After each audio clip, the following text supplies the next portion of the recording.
Authority Alchemy. Authority Alchemy. The show for positioning yourself as the number one authority in your industry. Quickly turn your prospects into clients and clients into raving fans. Here are your hosts, Brian Horn and Jack Mize. And the dance begins once more. Authority Alchemy. You know, it's hard for me ever since I discovered, when I realized that we were double being redundant on introducing ourselves after the fancy people in the intro were introduced. It's awkward not coming on with I'm Jack Mize. That's what people do. So I know what you do, yeah. Maybe we should do it anyway. Hey, welcome to Authority Alchemy. This is Jack Mize and Brian Horn. Beautiful. All right, so today's episode, we are going to talk about that word. It's a word that has a lot of different meanings and different people think about it in different ways, but it's a very powerful word, and you hear it all the time, and that is guru. Guru. You say it enough and don't think about it. It sounds really weird. Guru. Yeah, it sounds funny fast. It's a guru. Yeah. Guru is one of those words that it's a derogatory term when it's said about someone else, but if someone calls you a guru, it's, oh, okay, well, yeah, I guess that could be. If it's about you, yeah. Yeah, you want to be a guru, but you don't want to be hanging around those other gurus. But we're going to talk about guru and why, depending on how you define it and the way we define it, it actually turns out to be a pretty good name tag to have hung on you. You just don't call yourself the guru. You let other people call you the guru. But first, Brian, I think you have an important message. We do, and I just want to talk about how much I love Aweber. You can spend less time marketing and more time growing your business with automated follow-ups and quick, easy design tools, plus so much more. They have the best delivering the business. They get your email, newsletter, where it needs to go, and they've helped over 120,000 businesses already. Just see what they can do for yours. You can get a trial for $1 at authorityalchemy.com/Aweber. All right. So, guru.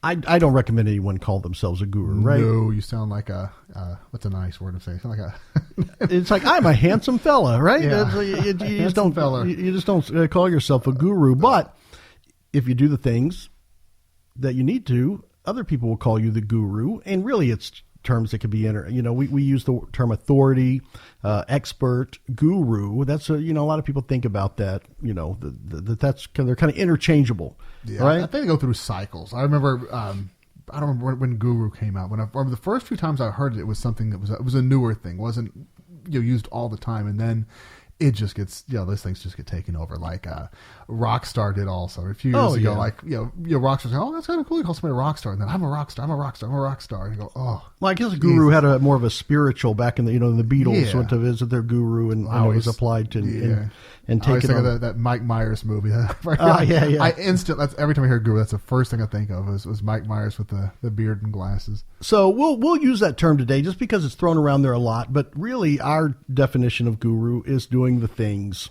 that are required for people to see you as that guru, see you as that expert. And as we always say, it's being an educator and an advocate for the success of your customers. That's my definition of a guru. And actually, I throw that word passionate in front of it, being a passionate educator and advocate for the success of your prospects and your customers. Mm-hmm. So let's think about guru. Let's wash away the negative connotation and think of the guru as that expert, as that leader in their industry. What a lot of people don't realize is you need to think about, if you're going to put yourself out there as an authority, be prepared for people to look at you as a guru or refer to you as a guru. And the positioning of being a guru or authority needs to be it needs to be designed. It needs to be very purposeful. Mm-hmm. It's not something that you wait for other people to decide. It's something that you have to really think about on what I call the guru positioning or the guru avatar really needs to be. What is that guru persona that you're putting out there? And I think in today's episode, you're going to start looking at some of these leaders in business and industry and being able to identify which kind of persona or avatar that they've taken on, even possibly a combination of those. So first of all, guru positioning. All right. Why is it good to be positioned as a guru or an authority? First, people want to identify with gurus, with leaders. They want to, be able to identify with them. Yeah, and so they when you see people that you identify with those leaders, or they have perhaps qualities or attributes that they aspire to. You aspire to. Yeah. Or another one that people don't realize is when we see people that are leaders or authorities that have some attributes or qualities that you kind of recognize that you have. It doesn't make you feel, oh, look, I'm wearing the same, big baseball home run guy. He has the same taste as me. Oh, look, he has the same, qualities. There's some quirk or something that he has that's the same as me. Even like you see that with politics also. If you have some celebrity that you that you think, that you like them, or do you find all of a sudden they have the same political views as you?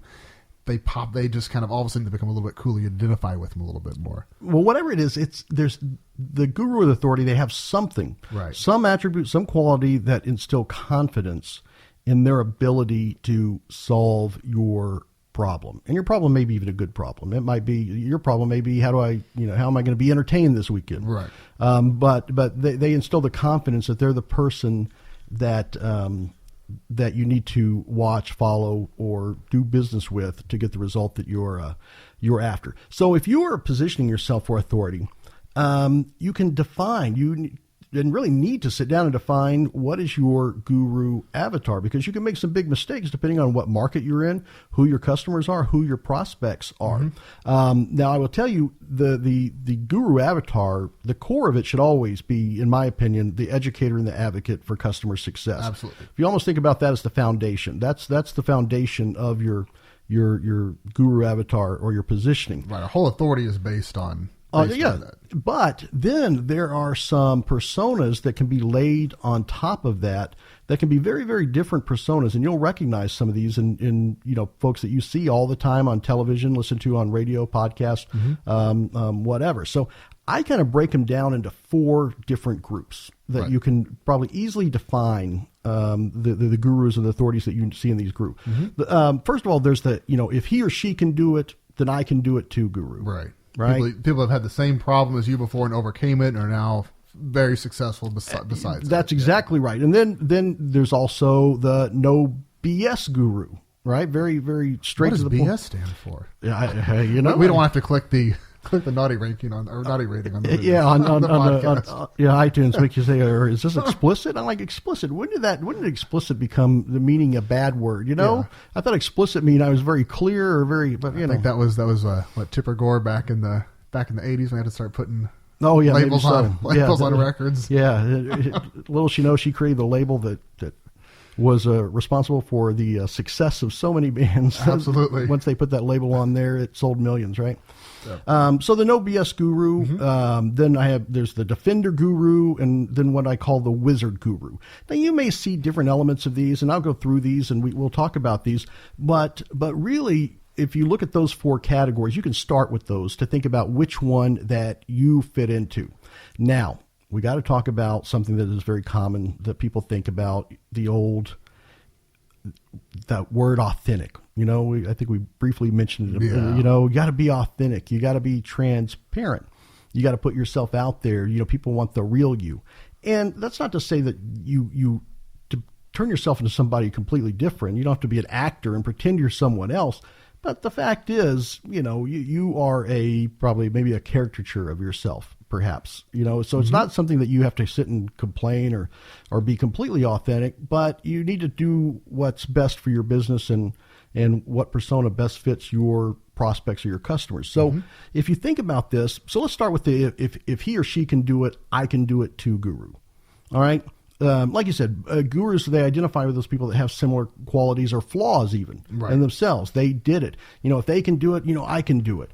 And, it really needs to be that Joe Everyman, that just happens to discover, that way to succeed, whether it's in fitness or making money. Even like that's originally what Kern used, way back when. He said, I'm just this, goofy surfer guy that from Alabama or wherever he's from, really didn't know much. I stumbled into this and now I'm making millions. Yeah. And so that's, and people want to feel, well, if this guy can do it, then I can do it. You think about like Jared from Subway. Yeah. Why is that? outside of being a guy that lost a lot of weight, I don't know that he has the most dynamic personality in the world, right? I don't think so. Okay, I'd say, well, if he danced, maybe, I don't know, but Yeah. but that's what attracts him. That's what attracts him. The Richard Simmons, like we talked about. It's always more compelling when you see before and after pictures, like in fitness. One of the things that always, Arnold Schwarzenegger, right? He's one of those guys that you think, man, let's go look at it. I want to look him up when he was like a teenager and see Right. how but you look at him at 15, 16, and he was huge. He was just He's always ripped. been, yeah. And it's not nearly as, you don't get inspired that, oh, well, if he can do it, I can do it too. Right.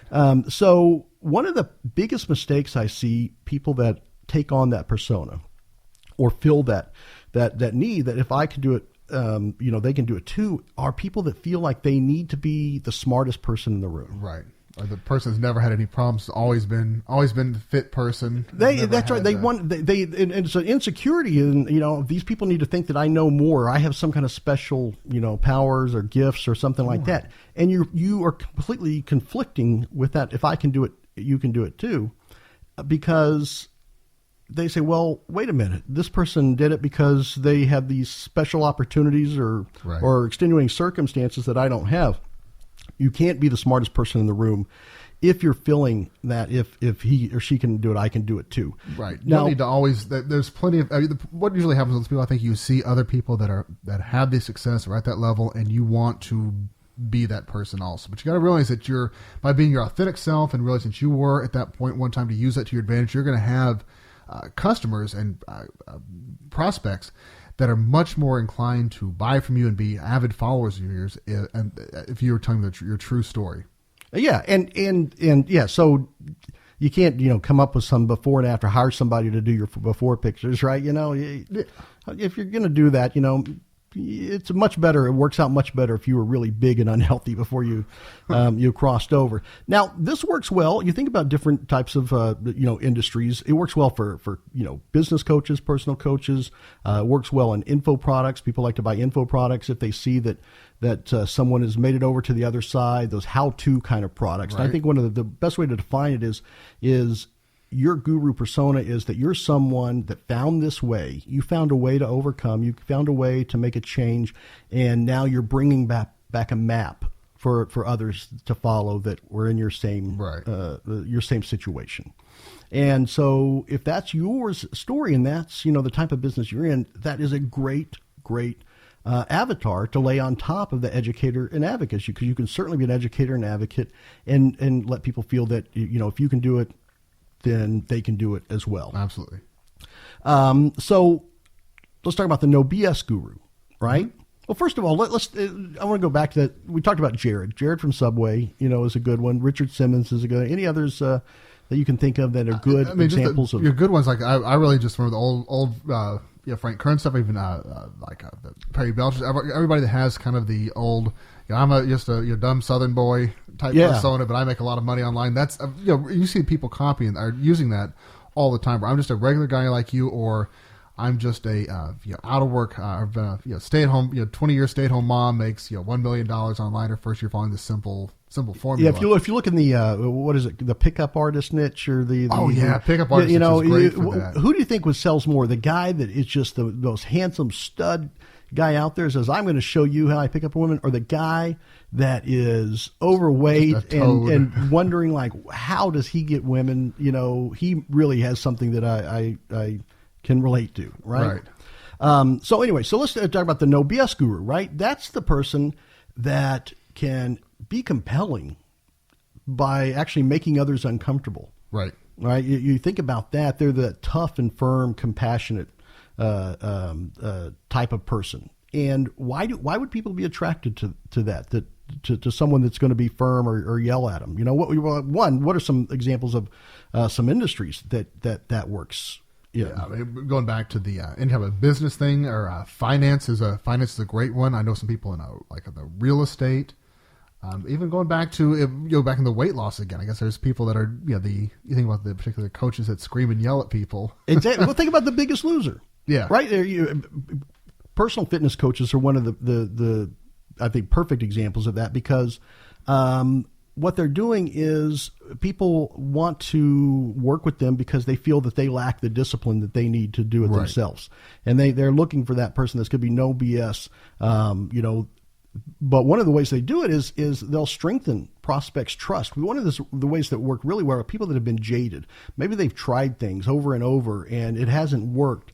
And that no BS guy is like, look, of course this stuff hasn't worked because... X, yeah. And they strengthen that, they concur with your hesitations and your doubts. Sure. But then they give you a rational and realistic solution. Right. And so, like you said, fitness, nutrition, how-to products, coaching. Even with marketing, this is exactly what Dan Kennedy does. He's no BS is what is in his Yeah, tagline also. yeah. I mean, and that's exactly what what he does. He gets in and says your marketing hasn't worked because X, because you've been doing it the wrong way, you've been listening to the wrong people.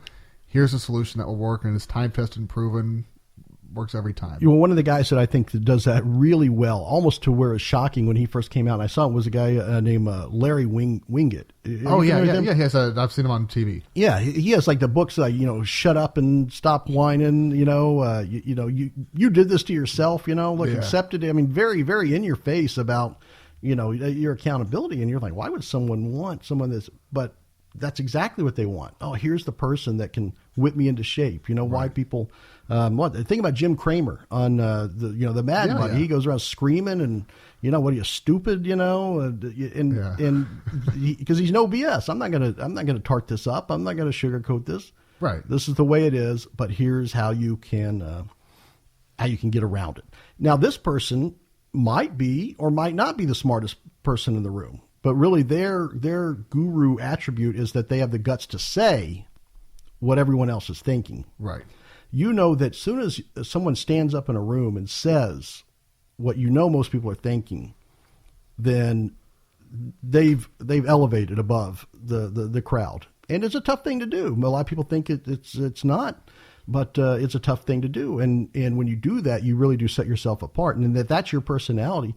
And you are, doing coaching or, info products or things like that. It can work really, really well to lay that persona on top of your educator and advocate, and especially if that's your natural personality. The next one that I kind of categorize is what I call the defender guru. Okay. The defender is almost people could say like a superhero or something like that. Now, this is a person that has special knowledge and they have a willingness and ability to make problems go away. Things that you may not be able to do yourself, or you may not feel that you can do it yourself. That you may be overwhelmed by, a problem that there's no way that I can tackle this myself. That defender is that calm. Think about that superhero, that person that walks in that's calm and cool and like, no. Settle down. The hired gun that comes in Right. and can take care of things. They steer their customers and prospects in the right direction to avoid pitfalls. But they're very, very good at instilling confidence. This works well with if your customers are prospects that they feel overwhelmed or defenseless in their situation. Think about health and wellness. I've got this health problem. I've got something, and if you can be the defender that comes in, no, here's what we need to do. Think about, what was that movie? Jack Nicholson and Helen. As good as it gets. As good as it gets. Yeah. You remember when he hired that doctor to come to her house to take care of her Yes. son? Uh-huh. That guy is a defender. Like, oh my gosh, I can't believe that this is available. This is, Right. if you have that type of business, think about legal, financial. People have gotten a letter from the IRS, that they think, oh, the world's coming to an end. I'm getting audited. Mm-hmm. You're the defender. If that's your persona, you have a very, very good opportunity there if that matches what you're doing. Examples of this, think about, what do you got, like the Dave Ramseys, right? That can come up with these solutions that... And presents it in a really calm, supportive... supportive way as opposed to the no BS guy. Yeah, your back's against the wall. That's the facts. So here's kind of how you do it. Think about consumer advocates. Every town's got that on the local Sure. news, right? The person that goes and sticks up for the wronged Right. local consumer. Absolutely. They ordered coleslaw with their chicken and they didn't get it. What's the story here? What kind of games are being played? Let's get the news crew out. Yeah. Yeah. And, So So that's exactly that's what the defender is. So yeah, legal, financial, health, wellness. What's the guy that's always about, Clark Howard? Is he the guy that's always talking about don't get ripped off by doing this? Or I don't know Clark Howard. Yeah, I think Clark Howard's one that that does that. But the defender, you really you can be perceived as the smartest person in the room. People want that confidence that yes, you are smarter than me. Mm-hmm. That's why I need to work with you. And if you see, this is probably a perfect, contrast between that. If I can do it, you can do it too, versus the defender. Perhaps someone wouldn't see the defender if you're in those kind of industries, if it's just a regular guy, right? That maybe that doesn't instill the confidence in what they want to do. And then the next one that's really extreme is what I call the wizard guru, right? This person has like specialized knowledge and powers. Mm-hmm. They can do things that the average person can't do. And the customers and prospects, they'll benefit just by being part of your world. Right. Mm-hmm. If you are, you think about, this works really well with speakers. If you're a speaker, if you are, a coach, whether it's life coach or business coach, consultants, especially. Consultants is a great way to do this. Medical specialists, mm-hmm. Because you have something that is just not available. They can't do it without you. You have that special way of the special powers. Think about people like Steve Jobs, Tony Robbins, Joel Osteen. These are not people that people see themselves. Oh, well, he's just a regular guy and can do this. They're not looked at like the regular Joes. No, they're looked at as some special people that are very gifted. Now, that comes to a point of, if you feel that you should be the wizard, but your prospects are really driven by that. If he or she can do it, I can do it too. You see where the conflict is. Yeah. You can't just be a wizard. Yes. Well, look what I just did. Well, yeah. Well, how am I going to do it? Yeah. You're going to run into problems if you feel that, and some people have that need that they want to be seen as the wizard. They want to be seen as the smartest person, and it can actually hurt your business and be detrimental if you do it wrong. Right? I think it probably usually would. That's one of definitely something I could see being a mistake people make is thinking more with ego and not as much with what's really in best interest for their business or for how they can help people the most. Yeah, exactly. So, if you are a consultant, right, you don't want your prospects to feel that, oh, I can do that just as well if they can do it. They need to look at you as something special, have some kind of special powers to be able to go in and solve their problem. Right. That is a special person also. That's not usually something that can be you can be learned.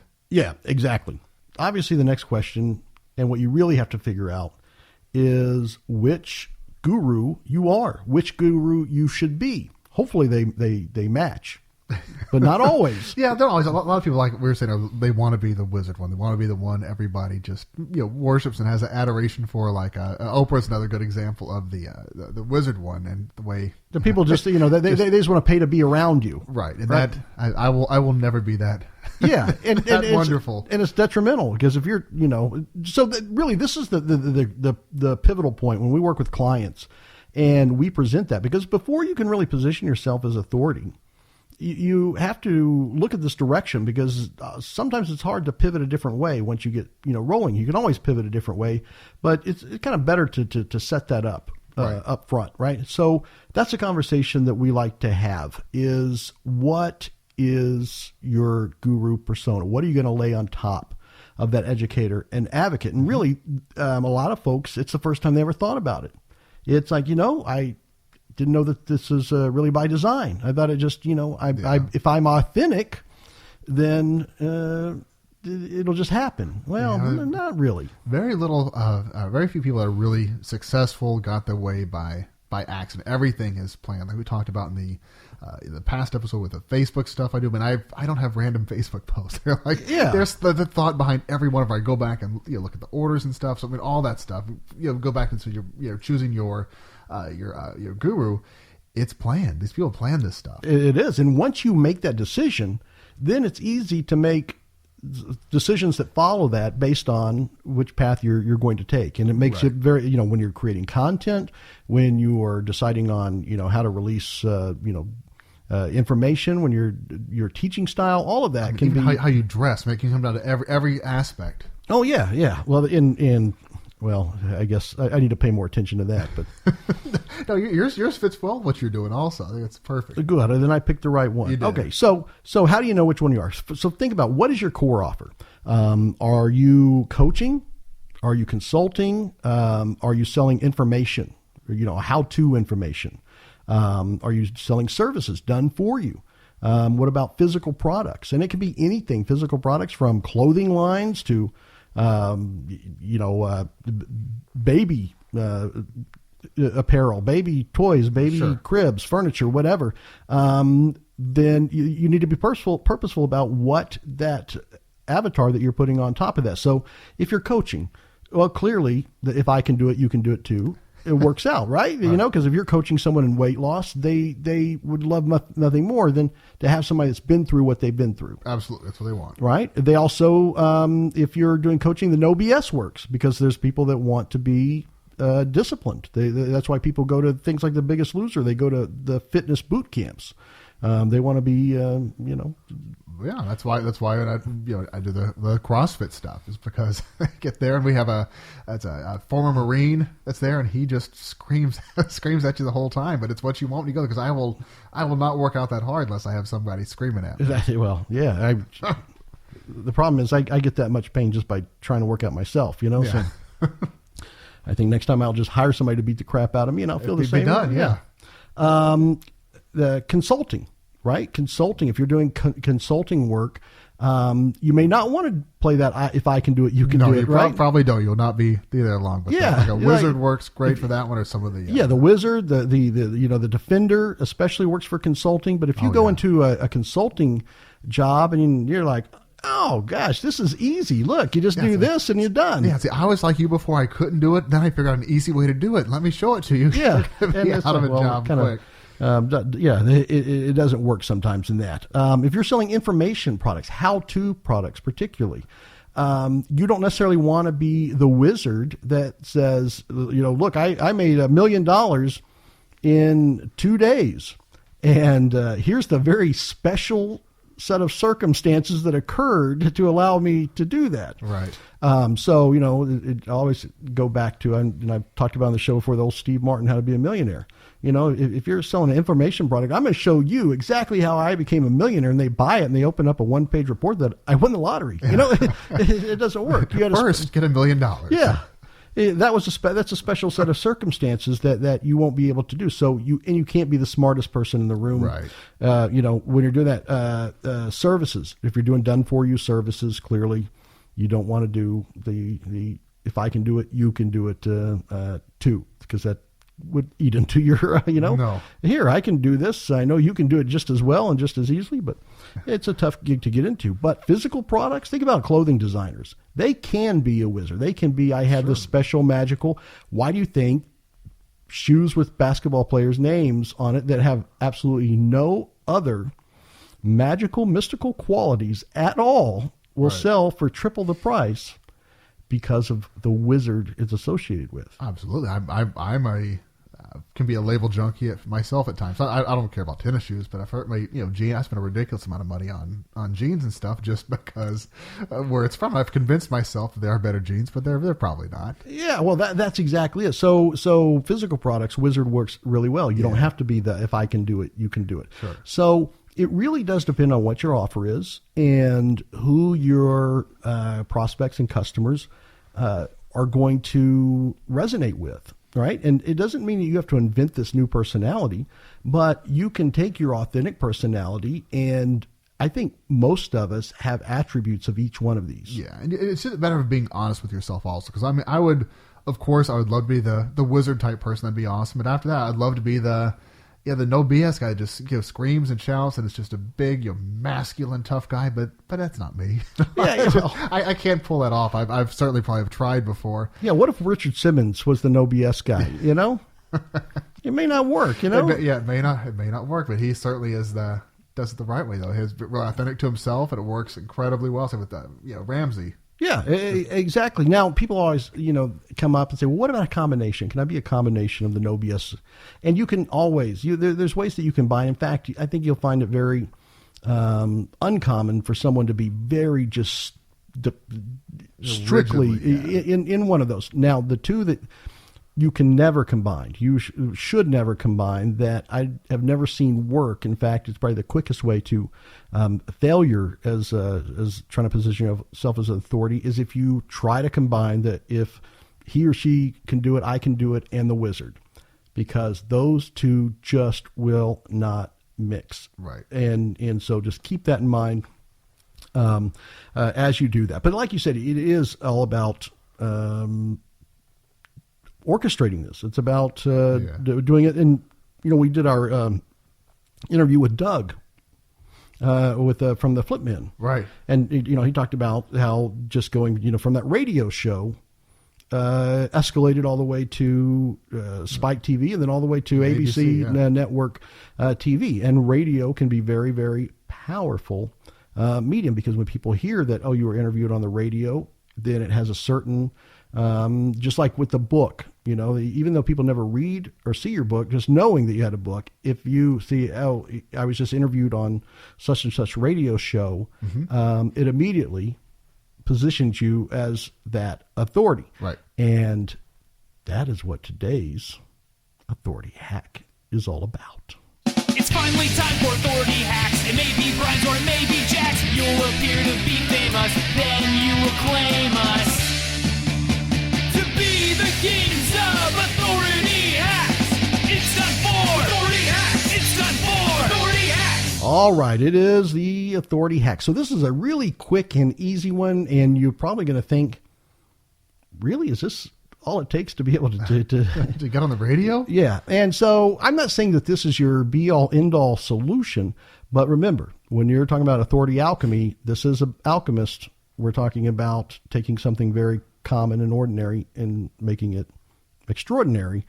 And you can be interviewed on a radio show, a podcast, very, very quickly to get the jump start, to do your first one. It's amazing how once you do one, then you can domino into doing more, but it's that first one to get going. And one of the easiest ways to do that is we like to talk about Fiverr.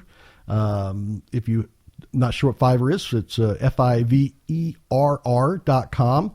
And we actually debated on whether we should talk about Fiverr much on this podcast, because I will tell you, I've introduced a few clients to Fiverr.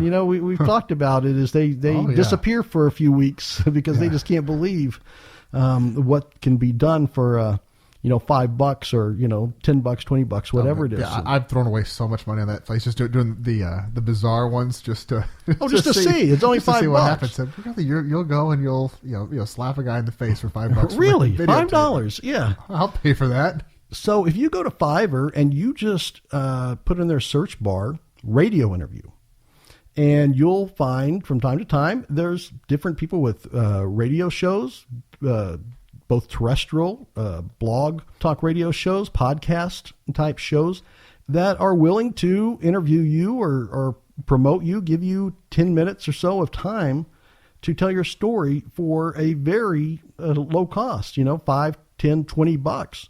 You can be interviewed. And what that does is it gets the process started. It gets you going through that interview process, and it gets that on your resume, and that gets you another thing that you can put out there on your Facebook, your social networks, interviewed on such and such radio show. And like I said, just like the books, it's not about who listens to it. It's once they know that you are a person that qualifies as being a radio guest, you're in a different realm. Right. And people will remember that. So you post that one time, people will remember that months down the road that you had been interviewed on a radio show. That kind of stuff sticks. Oh, yeah. And we'll probably do a show specifically around that because, I have clients that pay for regular weekly radio spots. Doug from Flip Men, that's how he got his start, was he bought his own radio show and became the host. Yeah. And, kind of parlayed that into what he has now with the reality shows. So this isn't something that is new or just happening. It's happened, like we talk about, celebrity and authority has been manufactured for many, many years. But with technology and the internet, there's ways to do this very, very quickly. So you can go out there, like I said, go to Fiverr, do a search for radio interview, and you can be interviewed very, very soon. In fact, we'd love to, if you do that, shoot us a link to the show so we can take a listen and see how you've used this authority for sure. So that's the authority hack. We always appreciate when people show us how they've used the authority hacks. Every week we get people sending us emails and sending us comments on how they've used the authority hack to do everything from, actually be on CNN's TV show to getting interviews from other magazines and books from using this. So we certainly appreciate that, and we love to hear all about that. Yes, we do. All right, so that is pretty much choosing your guru. Figure out the guru you're going to be and get busy being it. Brian, I'm going to let you take off with the last words here. Sure, I'm going to close out with another Jackson's lesson of the week. If I compare Jackson's milestones to other kids of his age, I'd be a hurtin' daddy all the time. Every year I remember how far behind he is when we visit the Down Syndrome Clinic at Houston, where they assess and rank him on many different areas of development. As you can imagine, it's tough to see your little boy falling behind kids even half his age. But that feeling washes away when he hits the tiniest of goals. Something as small as him finally being able to finish a puzzle that he spent weeks, even months trying to figure out just is amazing. So we throw him up in the air, we all clap our hands for him and cheer, just make a whole production out of it. The lesson learned for business. I always compare my success to others, specifically to others at a higher level where I am currently. This can sometimes lead me to be oblivious to successes I have had. For example, when recently taking on clients for this service, we had some amazing results in the first few weeks. But I was so focused on the next results, the next steps, what more we can do, that Jack and I didn't even allow ourselves or even our clients sometimes to enjoy these fast successes. So take time to enjoy the successes. We'll see you next week. Authority Alchemy. The show for positioning yourself as the number one authority in your industry. Quickly turn your prospects into clients and clients into raving fans. Authority Alchemy.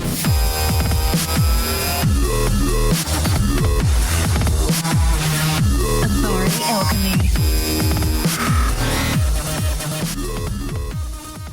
The editing and production of this podcast were provided by Authority Engine. Learn more at authorityengine.com.